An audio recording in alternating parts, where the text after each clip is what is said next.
The veil of forgetting. I think that overcoming this forgetfulness is a huge, maybe impossible thing to do. I know I entered this incarnation with an agenda and then promptly forgot it. Is there a way to recapture those lost memories and not keep losing them?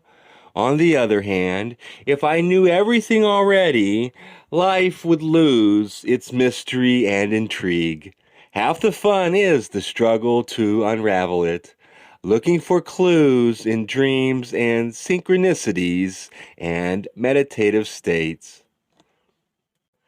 And even if the wanderer does succeed in penetrating the veil, there remains an insurmountable problem which we share with all humans: the physical body.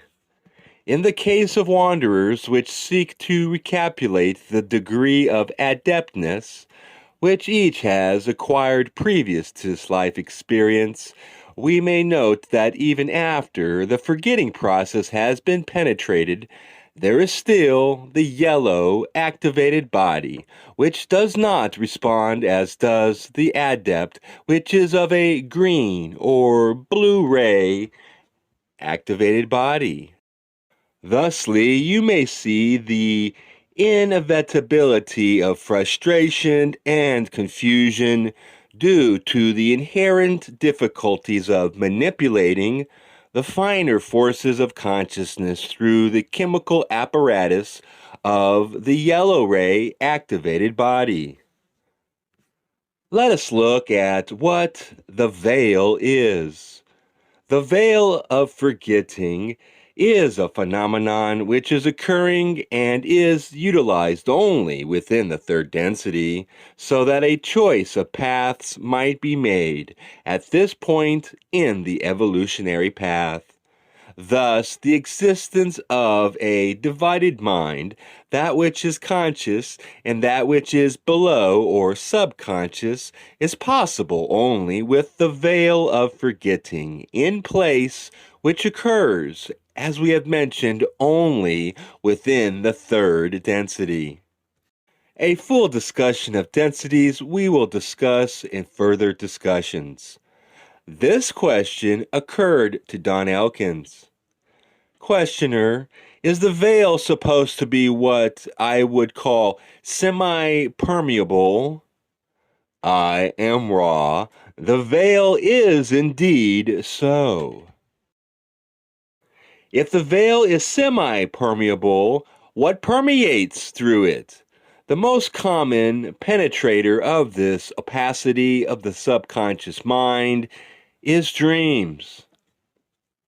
The goal of the seeker is not specifically to remove the veil, but rather through a series of experiences to form a carefully protected shuttle, shall we say, through that veil which may be used by faith and will in order that the deeper self may speak in language clearer than dreams usually are, for indeed the veil is, without any effort on the seeker's part, made somewhat transparent through the dreaming process. It is a diaphanous rather than a completely opaque veil.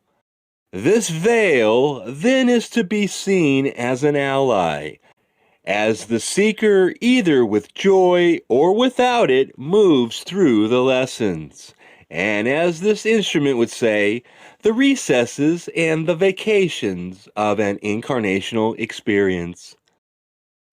Meditation and the unconditional love generated by the adept or mature spiritual seeker are also penetrators of the veil. As we talk to you about reincarnation, we wish to not downplay the experiences of the past, because reassure each entity that when memories of past experiences become a necessity, they will float into the conscious mind through dreams, or more especially through meditation. In general, we may say that it is not helpful in a deep way to know past life experiences, but rather it is helpful in terms of your desire to accelerate your process of spiritual evolution, to be more and more sensitive to the promptings of your intuition, your feelings, and your heart, thus becoming more and more sensitive to those energies that are passing between you and those about you. Thus, if you find yourself at odds with a coworker, a friend, a companion, or a loved one, it is well to move into meditation, asking and releasing the question of where the balances of love and service have gone awry in this particular instance.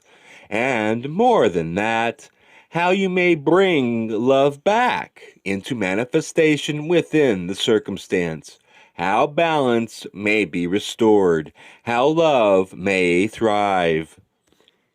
And lastly, for those who want to charge the gate, there is the rather blunt instrument of regressive hypnosis. Information gained from regressive sessions is most interesting, at least it has been so to me, but it raises unanswerable questions about the nature of experiences remembered.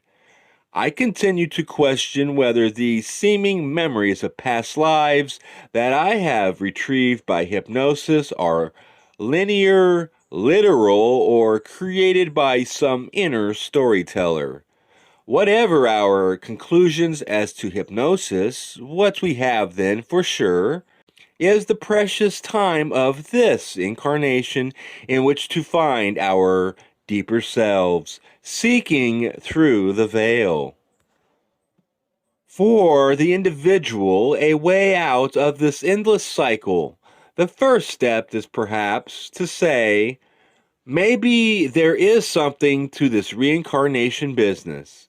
Then, every day ask but two questions. Who am I? And what am I doing here? Both in the most sincere way possible, to understand the answer and correct behavior. A way out of this endless cycle of reincarnation, eventually, which leads us to a consideration of karma.